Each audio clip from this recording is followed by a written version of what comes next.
আসসালামু আলাইকুম, কেমন আছেন সবাই? আশা করছি সবাই খুব ভালো আছেন, আর আমিও আলহামদুলিল্লাহ খুব ভালো আছি। সবার আগে সবাইকে জানাই গুড মর্নিং। এই ভিডিওটা যখন আমি শুট করেছিলাম তখন হয়তো মর্নিং ছিল, বাট এখন আর মর্নিং নেই, এখন নাইট হয়ে গেছে।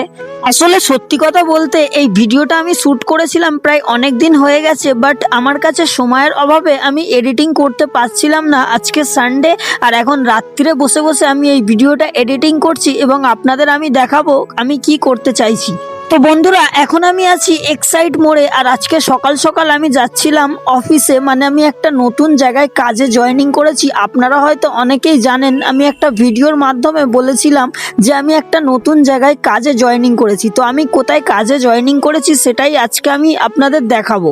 আমি ভাবছিলাম সেদিন সকালে আমি প্রতিদিন একই রাস্তা দিয়ে যাওয়া আসা করি, আমি ভাবলাম এই রাস্তাটা যদি আপনাদের একটু দেখানো যায়, যদি আপনাদেরও একটু হলেও ভালো লাগে, তাই আপনাদের উদ্দেশ্যে আমি এই ভিডিওটা শুট করেছিলাম। এক্সাইড মোড় থেকে আপনি কিছুটা পায়ে হেঁটে আগিয়ে আসবেন, আপনাকে চলে আসতে হবে এলগিন রোডের দিকে। আর এলগিন রোডে আসতেই আপনি খুব সুন্দর একটি ক্যাফে দেখতে পাবেন শম্ভুনাথ হসপিটালের কিছুটা আগে।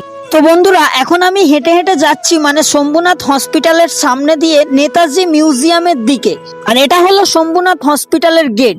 ভবানীপুর শম্ভুনাথ পণ্ডিত হসপিটালটা প্রায় অনেকটাই বড়, তাই শম্ভুনাথ পণ্ডিত হসপিটালটাকে ফেলে রেখে আমাকে আরো আগিয়ে আসতে হবে। তো বন্ধুরা, আপনাদের উদ্দেশ্যে আমি একটা কথা বলতে চাই। আগে আমি ভবানীপুরেই কাজ করতাম, আর এখনো আমি ভবানীপুরেই কাজ করি। তো বন্ধুরা, আমি এখন যে মলে কাজ করি সে মলটা আপনাদের একবার নামটা জানিয়ে দিই। মলটার নাম হচ্ছে ফরম মল, যেটা নেতাজি মিউজিয়ামের অপোজিটেই রয়েছে। আর এখন আমি আছি মলের 4 তলায়, আর 4 তলার উপরে কত সুন্দর করে ডেকোরেশন করা রয়েছে, আপনারা চাইলে এখানে একবার ঘুরে দেখতে পারেন। সো আজকে মিনি ব্লগ এতটুকুই ছিল। ভালো লাগলে লাইক কমেন্ট শেয়ার করবেন। ততক্ষণের জন্য টাটা।